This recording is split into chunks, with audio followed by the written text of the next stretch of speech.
the Charter Podcast, brought to you by St. Xavier University. I'm Ruthie Polinsky with Clay Harbor and Alex Shapiro, and we have a big Vibe Check Wednesday podcast coming to you right now after a very interesting Tuesday at Halas Hall. We've all had about 36 hours to kind of process what happened on Monday and Tuesday. And we're now going to dissect it with one big vibe check. And I guess I just kind of want to start with,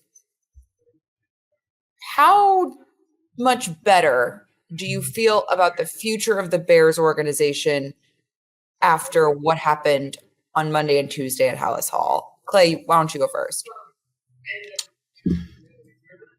I would say I feel better since the last press conference we had, because that one left a lot of questions, right? And there's still obviously some questions after this press conference, but here's what we got at least, right? We got the fact that Ryan Poles is the point person.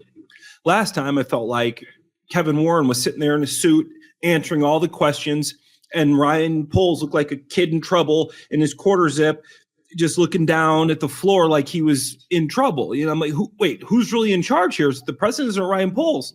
This time they gave Ryan Poles the floor. He had the majority of the press conference. They even did a separate press conference in a separate room, I think, to show that Ryan Poles is the guy in charge here. So that gave me some hope. But then they start talking about everybody who's going to have their hands in too many cooks in the kitchen. In this hiring process, you got 5 vice presidents, executive vice presidents, and then you got 5 junior vice presidents. I mean, there's just a ton of people in this decision where I think it could be a smaller group to make this decision. I think you might have a few too many candidates.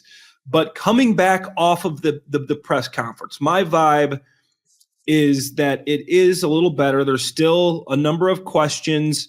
It still doesn't feel like, I know, Ruthie, you've used this term, there's like a vision forward for the franchise, and I feel that as well.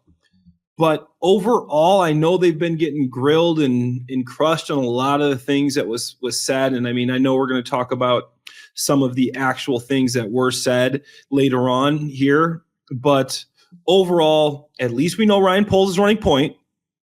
At least we know that the way to the president, it goes general manager, team president to McCaskey. We know the structure there.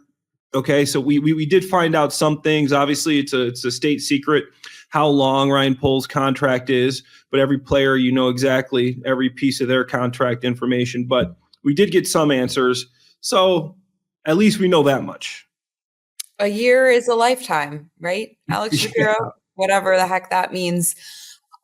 Alex, you were there, and I guess I kind of want to know the vibe in the room. I start with the Ryan Poles room, because it was very clear there was an optics portion of what happened on Tuesday, right? Like, Ryan Poles was at the podium. He's the point man. And then they're like, oh, by the way, guys, let's go have a casual conversation with the 2 other guys that are maybe going to have a little bit of a role in this coaching search. Here's the owner and the team president off to the side. Sure. So just kind of take us through, because I think from an outside perspective and watching sort of what went down, you're seeing you're trying to gather sort of the mood in the room, but you were there. So take us there. So I think you had the exact right word, optics. And I think that was a direct result of the backlash and the, I think, very accurate observations of the last time they had this press conference, which was Kevin Warren is leading this show and Ryan Poles is taking a back seat. And I think that was a response to that more than an indication that this is the way things really are. That's my vibe check, is the Bears got their optics right, not necessarily this is how it's actually operating. I still think Kevin Warren is going to have a huge role in this process, even if Ryan Poles is the quote-unquote point person. You know that decision is going to be run up the chain to Kevin Warren, right? And I think it's extremely telling that as you just said, Kevin Warren says a year is a lifetime, which is like, the question was, is Ryan Poles going to be here long term or something to that effect? The question was, I think he has 1 year left on his deal. Right. And so will you extend him? And exactly. Is he a part of the long-term vision was, I think, the sting and gist of the question. He goes, well, long-term, what is long-term really? A year is a lifetime. So again, that is extremely telling.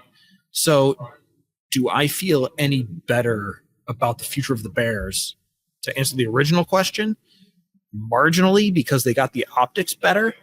But I don't know that anything that they were going to say was going to make me feel better, because it was a rerun. I mean, this was a rerun of press conferences that we have heard in the past. And speaking to the Kevin Warren and George McCaskey speaking in the midway after Ryan Poles was in the main press conference room, there is a bit of a precedence for that. They've done that in the past, where at the end of the year, they had the general manager in front in the more typical press conference setting.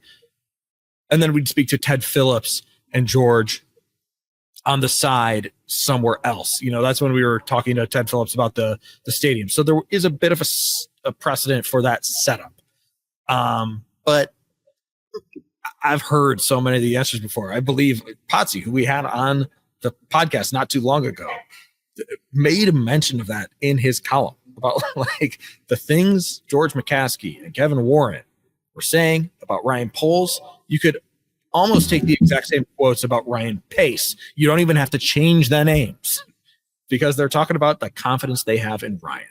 So do I feel better? Not really. Like, there was nothing that was said that was like, oh, these guys are definitely on the right track. But it's only because, I think they said the right things, but I think it's because I've heard this story before. We've all heard this story before. And to me, it's kind of like predicting the Bears to win, right? There's a certain point where it's like, I can't predict the Bears to win until I see them win. It's a bit of that. I'll believe it when I see it, when they get that coach hiring right.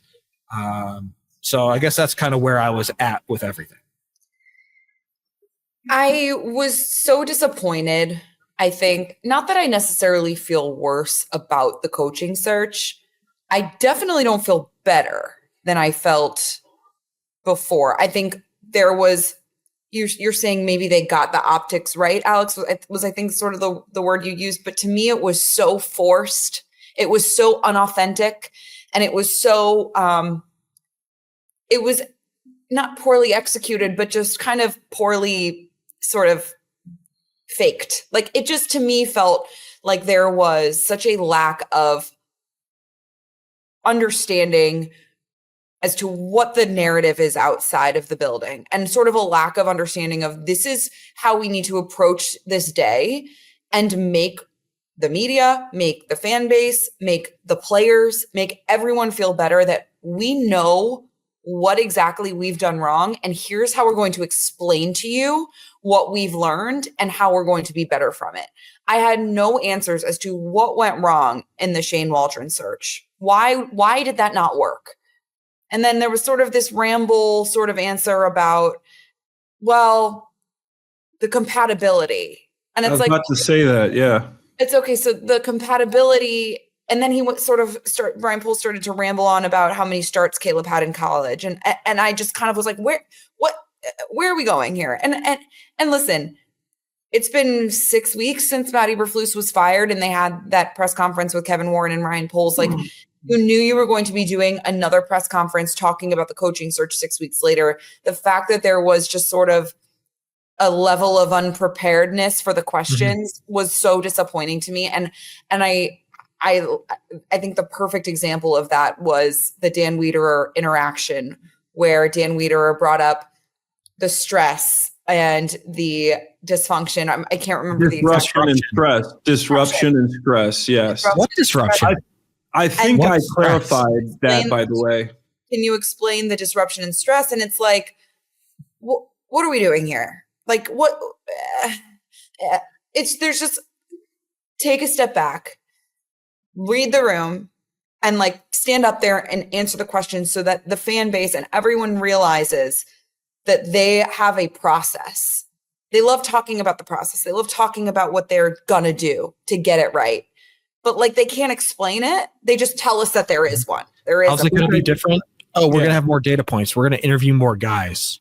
We're going to get more data by interviewing more guys. You interviewed so many guys for the offensive coordinator job. 9 guys. I want to get into that because the explanation of this list that is ever growing, seemingly, is now up to, I think, 15 at this juncture, around there. Really interestingly enough, and this hasn't really been discussed of what I've heard yet, but no Cliff Kingsbury, no Liam Cohen.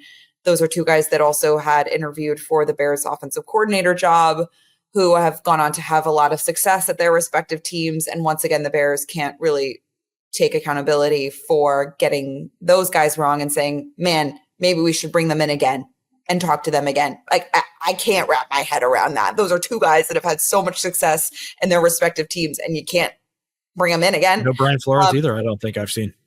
Brian Flores has been, yes. Oh, he has been? Okay, yeah, then I missed that. He'll be, yeah. So anyways, this list is ever growing. There's a long list of guys that range from offensive coordinators who almost got, their head coaches almost got fired, and Mike Kafka and the New York Jets, and they sent their very high paid quarterback on his jolly good way, to a guy like, Ben Johnson. They are going to interview Pete Carroll. I believe Mike Vrabel's interviewing today as well. Let's talk about sort of this wide array of candidates and what the Bears led you to believe was the reason for this very, very long list of people that they're talking to. Alex, go ahead. You can start this one. So I'm literally looking at a list that our very talented Kevin Lapka sitting next to me made of the interview request. Brian Flores is right there. I'm looking at this thing. He's right there. Why did I say they're not interviewing? That's okay. Don't you it's worry. Literally on the graphic. It's a long list.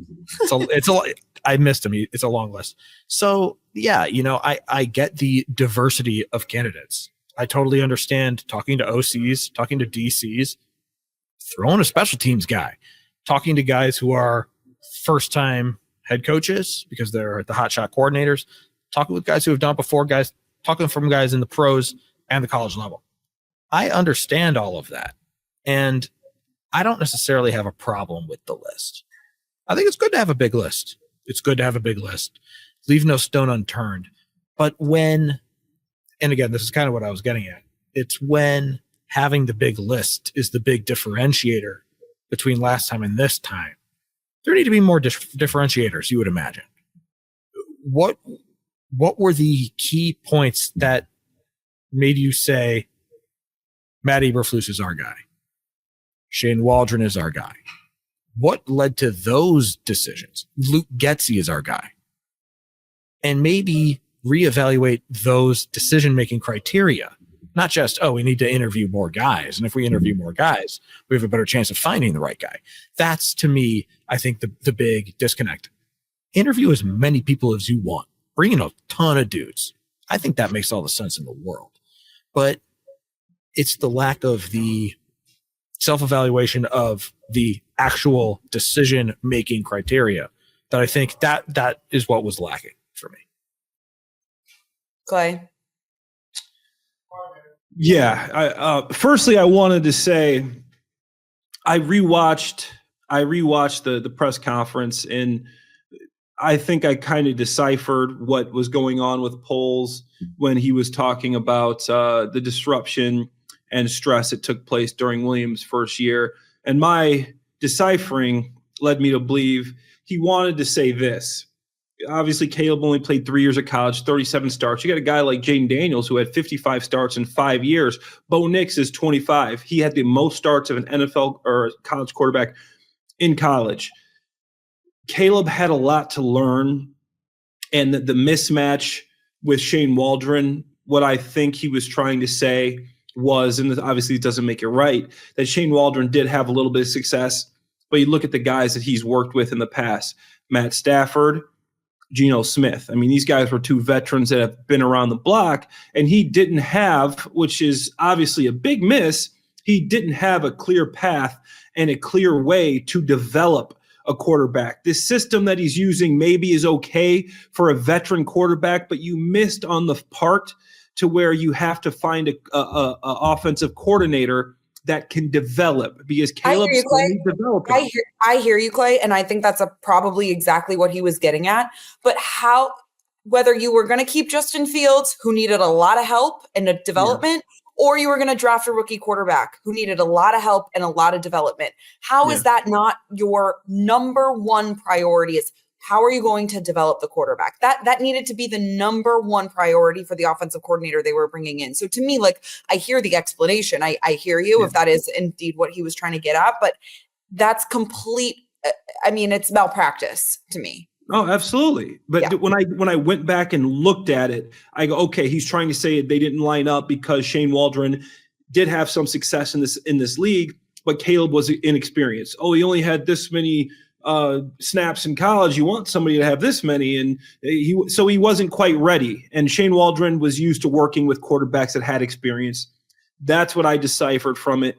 That was my take the second time around. But to get back to the question that you asked about this broad, expansive list, I think there's pros and cons, right? The pros are maybe you can find a guy like Mike Tomlin, when he came out, was a one-year defensive coordinator. Not a lot of people knew about him, ended up getting a head coaching job. Now look at him. Kevin O'Connell, a guy like him who was, he was a decent name, but he wasn't a big-time coach that everybody was talking about. You could find an under-the-radar guy. But at this point, if you are the Chicago Bears, I don't want Mark Trustman. I don't want Matt Eberflus. Just do the obvious thing. Narrow your search down. Why did you have 6 extra weeks after you fired your head coach? You could have started narrowing your list down then. Why not have a narrow list, a target that you're shooting for? Mike Vrabel, Ben Johnson, everybody else falls in after that. Obviously, the Mike McCarthy interview request got denied, but he still will be a free agent, so he will still be have a chance there. Todd Monken, I don't know what you want. I want a leader. I've kind of changed my tone from the offensive mind to more of a leader that can lead a locker room, lead players. I've been there. I've seen that. Those are the guys that I've been around that have had success. Obviously, it matters what system. You got to bring some guys to develop. But to me, do the obvious thing this time. Don't try to outsmart yourself. Bring in a guy like Mike Vrabel that has done it, is proven. Players on your current team are talking about him right now, and that's the way I see it. I completely agree with you, Clay, and the fact that to me what is a little mind-boggling about the length of the list is the lack of vision. As you said, I've been using this word, like, what do you want? To me, what you're telling me when you have this long, wide array of names who are varying in experience and side of the ball and all these different things and personalities, what you're telling me is that you do not know what your locker room needs. Yeah. What else are you telling me? You don't know what you're looking for. You don't know what your locker room needs, and you don't know what you're looking for. And to me, that I understand there's an element of you have to have guys, you got to have a roster, because Mike Vrabel probably going to New England, right? Ben Johnson might go to New England, might go to Jacksonville, might go to whatever. There's going to be the best candidates are going to get looked at very seriously from all these other places. So I understand that you have to have a nice size list, but don't you kind of want to see a theme or some sort of just some credibility to this list of, what happened this season was what should be in their minds completely unacceptable for the Chicago Bears. And to fire your coach midseason, have 6 more weeks to evaluate what was going wrong, to then have exit meetings with your players and talk to them all and find out what was going wrong, and then interview 16 guys. I mean, I can't, it's just, I unfortunately, I don't feel worse about the search, but I definitely don't feel better after yesterday. And that's kind of been my theme over the last couple of days. Alex, I don't know if you wanted to chime in there. I want to chime in. We have breaking news again from Kevin Lapka sitting next to me. Oh boy. The list is apparently getting longer. According to Josiah Anderson, the Bears have requested to interview Cliff Kingsbury, offensive coordinator. Wow, after I just mentioned that. Exactly. You summoned it. You literally summoned that news, Ruthie. Wow. They heard you. They were somehow in our StreamYard studio here and said, let's interview the Commanders guy who's doing great with Jaden Daniels, who we already brought in for our offensive coordinator search. That's been out there for an hour, and we're just now seeing it. We were getting ready for this program. Yeah. We can give ourselves some grace. We were getting ready for this program. Yes, it might have happened 53 minutes ago, according to Twitter. But Cliff Kingsbury. So the list gets even longer. And again, it's like another flavor. It's another flavor here, where now you've got the guy who worked with Patrick Mahomes, the guy who worked with Kyler Murray, the guy who worked with, Caleb Williams. So add a quarterback whisperer to the mix. And it goes along with what you were saying, that there's a lot of different flavors of head coaching candidates here now with Cliff Kingsbury added to the mix. I want to tell a quick story, and I know I had a version of this on the Big Pro Football show last night, Ruthie, and it takes me back to just like the times when you're working out, you're trying out for a team. When I was trying out for the New Orleans Saints roster, right? You come in there and there's 4 tight ends. And they're similar tight ends. They're guys that are move tight ends, guys. They're looking for a certain role. So they kind of know what they're looking for. These are the guys you're competing with. There's not 10. There's not 20. There's 4 guys that they targeted and say, we like what you can do. We like your skill set. We like what we've seen on tape. We want to see you in person. So now they're running you through a rigorous workout. You're doing routes. You're doing blocking drills. They're getting you in the classroom. They're getting in your head. They're trying to see if you can pick up a playbook. And then after diving deep on these 4 guys that they picked, they make their decision of who they're going to sign. And obviously they signed me, Alex, and Dan Campbell was a tight end coach. He was kind of the guy leading the workout. We had Sean Payton there, obviously, was our head coach. He was out in the field with everybody. So it's basically everybody there for you guys, the whole team, the GM, tight ends coach, quarterback. You have everybody kind of there watching these 4 guys. And to me, that made sense. We were all similar type tight ends. There was 4 of us, so they could kind of do an in-depth dive on each of us. If I showed up to that tryout and there was 16 guys now, and I know this is obviously a little bit different, I would have been like, I'm not going to get a chance to show these guys what I can do, who I really am. A 1 in 15 shot when they show up and there's 4 guys, say 1, 2, 3, 4. Say, okay, I like my odds here. I'm going to go out here. I'm going to work hard, and I'm going to make this team. So to me, it just seems like a lot, because how can you put enough time into each person? There's only so many hours in a day to really get to know who is right for your organization. And guess what, Clay? Well, first of all, I want to say this, because they brought in the same kind of type of tight end because they were trying to fill a need on the roster, right? That's what I'm trying to get at here, is there's a clear lack of understanding of what that locker room needs as a leader and a head coach. That's number 1. Number 2, also kind of like you snooze, you lose in some of these situations. Now, I know you can't have second interviews with a lot of these guys until after they lose in the postseason, but Mike Vrabel's going to get snatched up, guys. You watch. I mean, this is, and I kind of alluded to this, but I just lost my train of thought. Dang. But I don't think New England might not let Mike Vrabel leave New England. And that's honestly, like, I wonder what those conversations are like for the Chicago Bears when they interview Mike Vrabel today. Is it like, hey, hold off, like give us a week because we really want you and we really think you're what this building needs, and we think you can make this organization better, but we want to talk to 15 other people. Like that's what I can't sort of understand, how you're going to miss out on some of these prime candidates if the New England Patriots come at Mike Vrabel or come at Ben Johnson with like a strong arm and they're like, we want you, like you are our guy. Yeah. And I know you have to, Rooney Rule, and there's all the processes, and those are all very important. I'm not trying to downplay that, but there is something to say for having a vision of what you need and what you want. And that goes to, connects with Clay's tight end story as well with the Saints. I think your point is extremely valid, Ruthie. Extremely valid. And I think, Clay, you're really touching on something great with, you don't have the time You cannot invent time on the calendar, on the clock to do this deep dive with 15, 16, 17 candidates, whatever it is. I think that's all valid. But I do want to play devil's advocate for this process a little bit. And it's also a great point that you made earlier, Clay, which is the Bears might know what they want for that locker room. But by interviewing more guys, you're giving somebody an opportunity to show you, I can be that guy.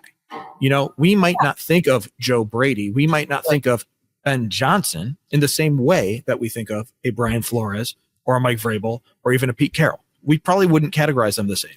But now you're giving some of these other candidates an opportunity to show you, yes, I can fit your vision. It's a great point, Alex. It really is a great point. And you're always wanting to find the next guy, right? You want to find the next Pete Carroll, the next, Bill Belichick, the next Sean McVay, right. And Kevin O'Connell was a great example as well. But I just think that those previous 6 weeks, to counter your counter argument here, those previous 6 weeks should have been spent sort of vetting those guys and asking around and doing research. So, people are going to say, this guy is the next Sean McVay. You got to bring in this guy. And maybe that's Joe Brady. So awesome. But if they're not saying that about certain guys, it just, to me, it's just too long. It's they're doing their vetting now. It's like this. Yeah. I feel like you're a step behind. Okay. Mm-hmm. It's now we're going to vet all these guys. What were you doing as soon as Matt Eberflus got fired? Mm-hmm. You should have started your search. You put a list of 30 guys, started making calls, started interviewing people, asking questions, looking at analytics. What have they done? What can they do? At that time, it's I go back to my time on The Bachelorette, Ruthie. When you start with 30 guys, there's not enough time to get to know but as you cut these guys down, right? You got 10 guys, you got 5 guys.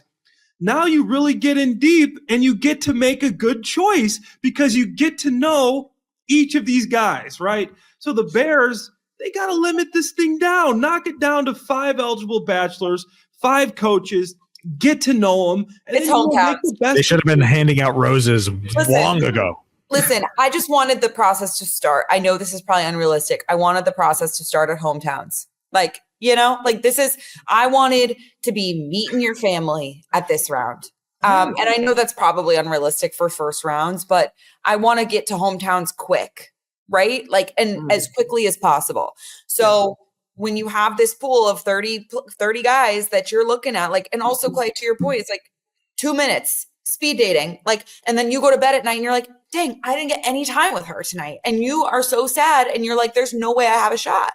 You feel like you barely got to say a word to them, that you don't really know the person yet. It's just if you narrow this down, you get more time. You're like, wow, okay, this possibly could work. We have good conversation. We have some chemistry. I want to know who they have chemistry with. You don't even know which coaches you have chemistry with because you don't have enough time to invest into finding out. It's great. It's a great analogy. The love I have for Clay Harbor and his bachelor comparisons, it's ridiculous.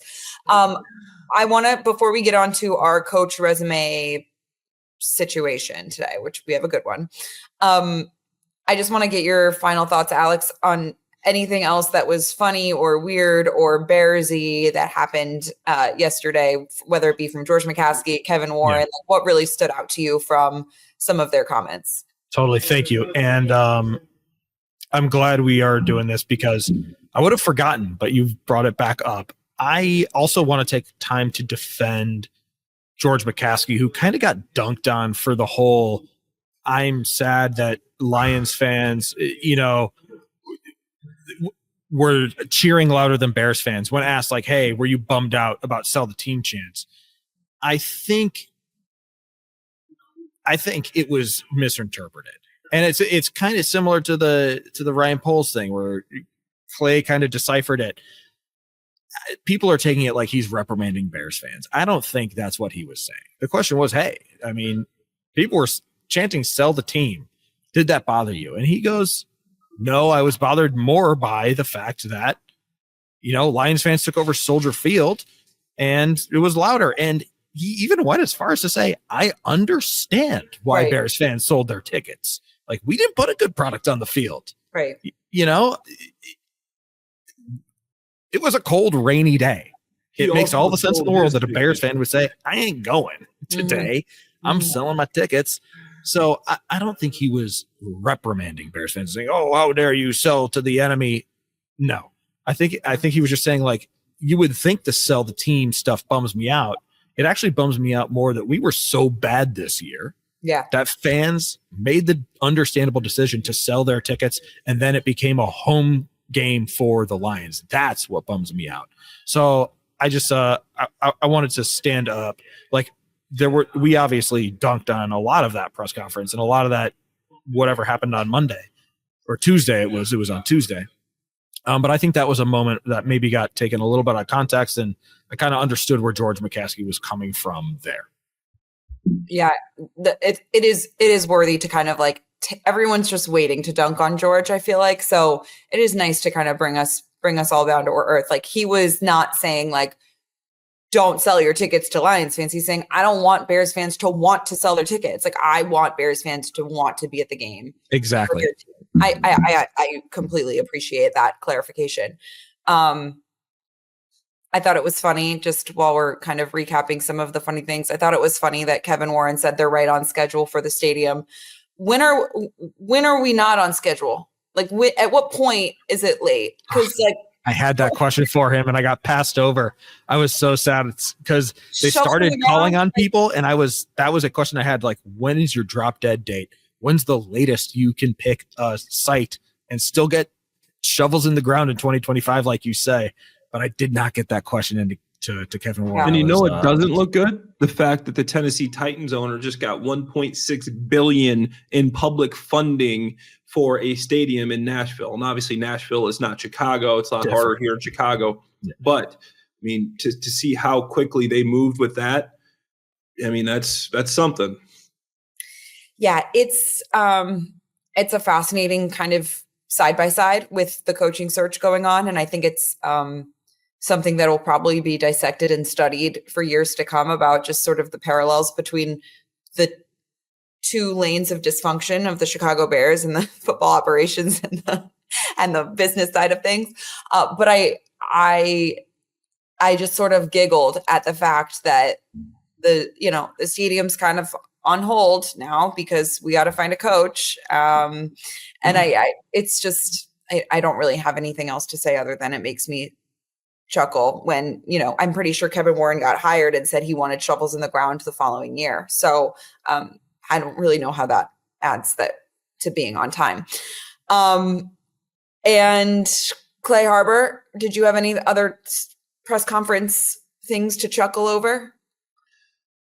One thing I thought was interesting was when I don't know who asked this question, Alex, or why polls got started on it, but the guys that impressed him throughout the season, he started naming names. What I thought was interesting was some of the names that were left off. I mean, you didn't hear Tremaine Edmonds, you didn't hear Keenan Allen, but you did hear DJ Williams. You did hear DJ Williams, DJ Moore, excuse me. DJ Williams. Yeah. Listen, their chemistry grew so much this year that they are now the same person. You didn't hear Montez Sweat. It's like the guys you heard about TJ Edwards. You didn't hear about Tremaine. So I thought it was interesting, the guys that were left off that list. And I know as a player, when your coach starts praising some guys in some parts of an offense or your general manager, your antennas go up. You go, okay, so he's feeling this guy. He really likes the way this guy played, but what about me? So to me, a lot of those guys that were left off that list, I think, hey, maybe these guys aren't safe. He wasn't happy with how they played. He said something about Gervon Dexter. He improved. I thought so as well. If he could stay healthy, I think we found something there. Zach Pickens seems like another miss to me, another third-round miss. So I thought that part was interesting in the press conference when he started naming some names that he was impressed with. But the other thing that was even more interesting was the names that were left off of that. DeAndre Swift also left off of the list, I'm pretty sure. He was, yeah. Yeah, that's a noteworthy nugget. Well, guys, it's only going to get more interesting from here, and I think we should all buckle up because they're not hiring Mike Vrabel this week, and it doesn't sound like they're going to hire Pete Carroll this week. So all the other guys, you got to wait until they lose to have those second interviews with candidates that I think will probably be there till the very end. Guys like Ben Johnson. I think of Brian Flores, some of those guys who could, Joe Brady, who could potentially have deep playoff runs. Let's get into our coaching resume rundown. We got to get a jingle for this. Sing it right now, Ruthie. You gave us the jingle for down. All right, let's do Pete Carroll. We were talking Pete Carroll. We were going to talk about Mike McCarthy, and then the Cowboys said, no, you're not going to do Mike McCarthy on this podcast, but you'll do him at January 14th. Then you can do him on the podcast. But this week, you have been denied. So it's Pete Carroll time. Okay, Pete Carroll, most recently head coach of the Seattle Seahawks. And top line, he is a winner. He's a winner. So if we're thinking Mike Vrabel is accountability guy and Ben Johnson is OC spectacular, Pete Carroll's a winner. One of 3 head coaches ever who has won a national championship and a Super Bowl. He won 2 at USC. That's right. I'm giving them a vacated championship back. Fight on. And he won 1 Super Bowl in Seattle. The other 2 head coaches who have done that feat are Barry Switzer and Jimmy Johnson.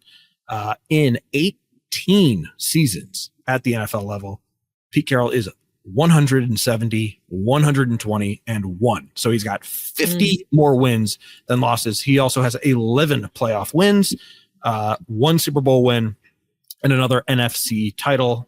We all remember that Super Bowl where they did not run Marshawn Lynch. They threw the ball and Malcolm Butler intercepted it for the win for the Patriots. Okay. He is also a big time vibes guy.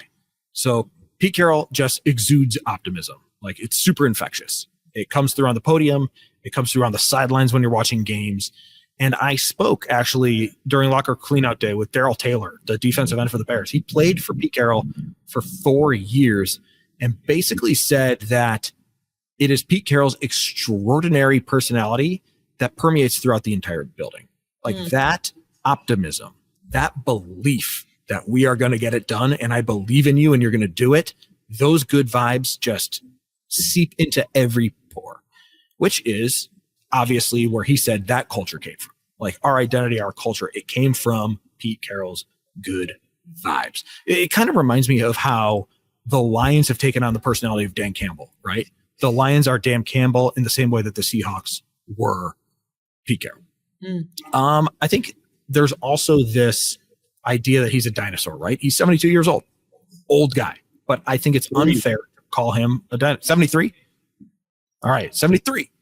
I think it's unfair to call him a dinosaur, though, because he's also extremely ahead of the curve and innovative. So I did a lot of digging in preparation for this, and I found this article from 2008 on Sports Illustrated that is outstanding that says Pete Carroll ahead of the curve on this newfangled website that you might not have heard of called Facebook.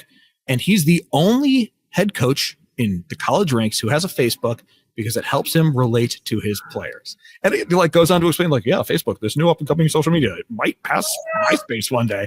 Hilarious. Like very cool read if you can find it. Very millennial of him. Very millennial. But it's not just that, you know, in 2013 or early in his Seahawks career, this article that I read came from 2013. Talks about how Pete Carroll's changing the culture and he's doing these things like really focusing on player mental health, having yoga programs, meditation programs, mindfulness programs. And at the time, I mean, a lot of eye rolling for that stuff. Like, what is this hippy dippy? Now that stuff is extremely commonplace in NFL buildings, rooms, etc. So again, forward thinking, game changer, innovator. Is he an old guy by his age? Yes. I still think he's a very vibrant guy and he's obviously a forward thinker. But he, like every other head coach on this list that we've gone through, has his question marks. So one, he's a defensive dude who likes to run the ball. And he has made it very clear, I want to run the ball. And in fact, like when the Seahawks were trying to get Russell Wilson to cook, right? When it was Russ Cook time, he kind of shut that down and said, no, we need to run the ball more as soon as Russell Wilson started to struggle. Brian Schottenheimer, who was a talented offensive coordinator there, and the Seahawks had success. Pete Carroll fired him over philosophical differences because Schottenheimer wanted to throw the ball, and he said, "Nah, we got to play defense and run." And there was actually a report in 2022, I want to say, that Russell Wilson asked the Seahawks to fire Pete Carroll because of this stuff. So, that's concerning. Those are things where in that interview, Pete Carroll would have to have good answers for why his relationship with Russell Wilson became fractured, what his plan would be for Caleb Williams. Are you going to let Caleb Williams cook, or are you going to kind of hamstring him like was reported in Seattle? So he has his fair share of red flags like every other guy. But if you're looking for a vibes guy who is going to make everybody feel good, and again, noted winner, kind of like Jim Harbaugh, just a winner, Pete Carroll is that guy. It's hard to argue with, especially all of the good there. Like, there's so much. I think people are deterred by his age. And this is something that Clay and I argued about on the Big Pro Football Show. But I think for me, there's an element of don't worry about him in 5 years, right? If he brings you wins next year and the year after that, like, how are you going to complain? And then God forbid he develops an assistant coach on the coaching staff who's ready to take over. Like, I just think there's so much room for opportunity there and to just kind of poo-poo the idea of, oh, well, he's 73. See you later. Like, I think you have to talk to him. I think you have to bring him in and you have to give him a real shot and hear why he's still so energized to coach and for how long. Clay. So I like Pete Carroll. 10 playoff berths in 14 years, a Super Bowl, 2 natties, developed multiple Heisman Trophy winners. Guy can coach his tail off. And when I was with the Jaguars, Gus Bradley had just left as a defensive coordinator for the Seahawks. He copied and pasted the Pete Carroll program and tried to implement the Pete Carroll program. Obviously, it's tough to implement the Pete Carroll program when you're not Pete Carroll.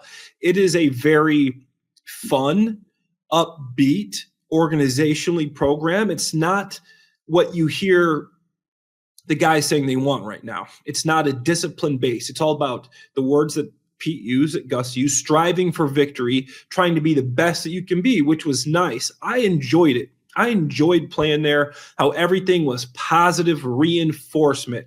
And I liked that. But the discipline going from that to New England, when you are going to be accountable for everything you do and don't do and everything in between, or you're gone. You're either jumping on the train or you're getting left behind. We do not care. Do your job, New England. I think that what the Bears need now is a little bit more of this disciplinarian as opposed to this fun, outgoing, we're going to enjoy this strive for victory, everybody do their best type coach. Give me a Mike Vrabel who's about 50 years younger, but also he's just so much more discipline focused. And with a young roster. Mike Vrabel's not 23, but okay. No, I know. I was exaggerating a little bit. But with a young roster, I think that the discipline coach is better, right? If you have a veteran group of guys, they know the work that they have to put in. And they know they've been in other cultures, so they know how special this culture is, and they will fight for that because it's fun. It's not as stressful being in the environment.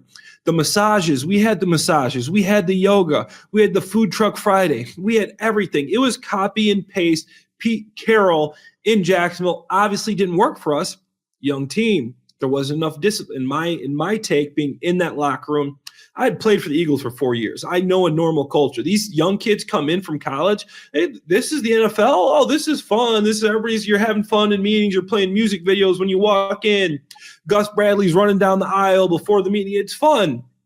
But what I want for the Bears this year is a disciplinarian, and I know he's going to be 74 when the season starts, would be the oldest coach in the history of the National Football League. I know he's energetic and he wants to coach, but still, you look at the NFC North, Kevin O'Connell, Matt LaFleur, Dan Campbell, they got their guy for the next 10 years. I want my guy for the next 10 years that I think can build this organization and not worry about, okay, now who's he passing it off to? And I know, Ruthie, it's like, who are we to even give up a good coach for 1 year? 1 year is a lifetime, according to Kevin Warren. I mean, so maybe that means he is going for Pete Carroll, because 1 year is a lifetime. But way to bring it full circle there, I love for that. multiple lifetimes. Give me someone for 10 lifetimes then. It's all valid. I think it's all valid. I think they're talking to him today. We'll see if they bring him back or bring him in for an in-person. What it sounds like is all these first round interviews are virtual, even though probably the guys who aren't coaching. Yeah. All these guys who aren't coaching, I think probably should have get flown in, especially someone like Mike Vrabel, who is New England's number one choice. That's my opinion, but what do I know? I was a little disappointed to hear that it wasn't going to be in person with Mike Vrabel, at least. So I know the guys who obviously are in the playoffs, who have the bye week, they have to be virtual this round. So yeah, a little disappointing. I think that it wasn't in person. Anyways, all that being said, I think the Pete Carroll situation is fascinating. I'll love to know if they bring him in for an in-person interview and kind of use him as a real candidate. I think there's a lot to be learned from sort of that upbeat. There's a balance, right? Like, I think you're learning. It's funny, just speaking from my personal experiences covering the Brian Flores era in Miami, very quickly was turned on its head when Mike McDaniel came in, because he was happy-go-lucky, everything's happy, we're all good, and Brian Flores, very much the disciplinarian. So that was, I think we're seeing that culture in Miami. I don't know if you guys have been following any of this, but like the culture in Miami is real bad right now. Like, guys are showing up late. Mike McDaniel's fining guys, and the fines don't work. Tyreek Hill and Jalen Ramsey quit. They essentially said we're out. Yeah, there's sort of issues with that sort of positivity. I think it really helped Tua. I think it rebuilt the quarterback, but guess what?